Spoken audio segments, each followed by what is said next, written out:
आई बोल ना, बरी आहेस का तू? काही होत आहे का तुला? ऋषी मी बरी आहे बेटा. मला तुझ्याशी थोडं बोलायचं होतं. बोल ना. ऋषी, कधी कधी आयुष्यात ना आपले आई वडील आपल्याला न पटणारे निर्णय घेतात, पण आपल्याला तेव्हा जरी ते चुकीचे वाटत असले ना ऋषी, तरी त्याच्या मागे काहीतरी कारण असतं बेटा. मी सुद्धा आज हा जो डिसिजन घेतलाय ना,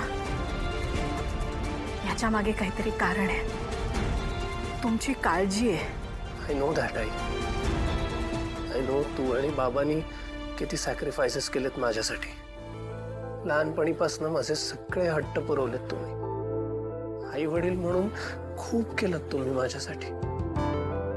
त्यापुढे ही गोष्ट खूप क्षुल्लक आहे. एवढं करूच शकतो ना मी. आई तू जिद्दी आहेस, कधी कधी हट्ट करतेस खूप, आणि मी तुझ्यासारखाच आहे हट्टी. म्हणून आपलं अनेकदा पटत नाही, वाद होतात. पण आपल्यात कितीही वाद झाले आई, तरी मला नीट माहिती आहे तुझं माझ्यावर किती प्रेम आहे ते.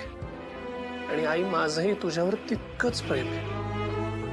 तू शिकवलंस ना की काही झालं तरी फॅमिली कम्स फर्स्ट. मग मी का नाही ऐकणार तुझं? एक बोलू आई, आजपर्यंत आई तू अनेक चॅलेंजेस फेस केलेत, न घाबरता न डगमगता. पण काल तुझ्या डोळ्यात मी एक वेगळीच भीती बघितली आहे, एक वेगळीच काळजी बघितली आहे, जी याआधी मला कधीच दिसली नव्हती. काहीतरी मोठं झालंय आई, हे नक्की.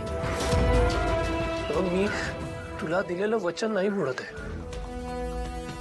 मला फक्त तुझ्या या भीतीमागचं कारण हवंय, दॅट्स इट. माझ्याकडे अशी गोष्ट आहे की जी पाहिल्यानंतर तू स्वतःहून ऋषीचं लग्न अनिकाशी करून द्यायला तयार होशील. आई प्लीज प्लीज मला सांग. हे बघ, मला बाकी काही नकोय. मला फक्त तुझ्या या वागण्यामागचं कारण हवंय, प्लीज. ऋषी, आत्ता फक्त इतकंच सांगू शकते की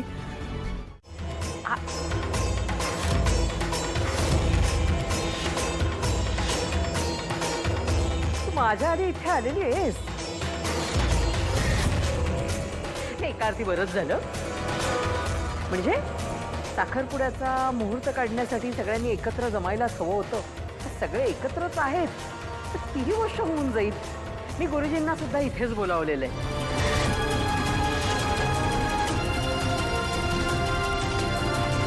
साधना मावशी, पाहुण्यांना जरा पाणी देता का नेहून? होय, देतो की.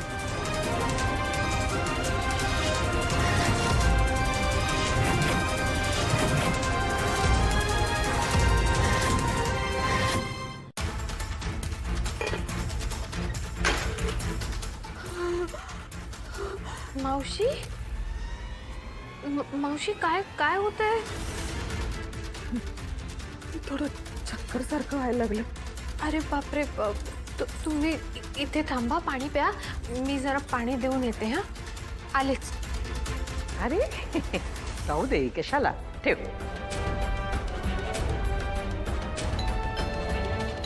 मी पाहते. नमस्कार कामिनीजी. अरे नमस्कार गुरुजी. या या, तुमचीच वाट पाहते. या या. हे विद्याधर गुरुजी. गुरुजी, तुमची ओळख करून देते. ह्या माझ्या बहिणी. नमस्कार. अन्नपूर्णा महाजन. आणि ह्या नयनतारा इनामदार, म्हणजे वराची माय, वरमाय. नमस्कार. आणि हे गुरुजी, विद्याधर गुरुजी, फार हुशार आहेत. आलास का सतीश? बरं झालं, वेळेतच आलास. हे सतीशराव, म्हणजे मुलाचे वडील. नमस्कार. नमस्कार. आणि हा रोहित, मुलाचा मोठा भाऊ. बरं, तुम्हा दोघांना परिचय करून देते. हे विद्याधर गुरुजी अतिशय हुशार आहेत या सगळ्या कामांच्या बाबतीत.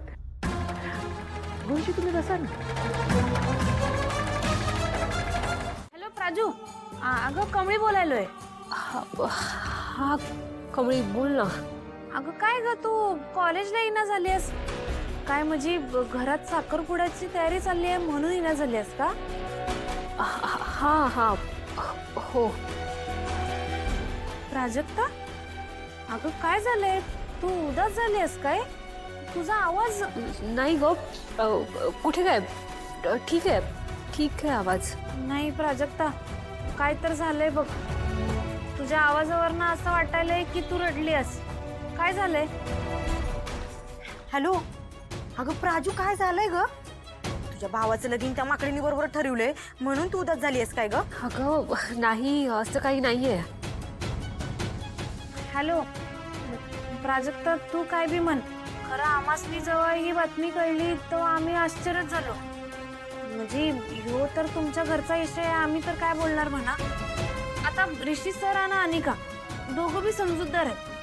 त्यांनी बी काहीतरी विचार करूनच निर्णय घेतला असेल की नाही. दादाचं काय चाललंय ते मला पण कळत नाहीये ग. तू नको काळजी करू प्राजक्ता, टेन्शन नको घेऊ. हा, जे काय होईल ते ठीकच होईल, चांगलंच होईल. आता मी काय करू? दादाने आईच्या हट्टामुळे अनिकाशी लग्न करायला होकार दिलाय. हे कमळीला सांगून टाकू का?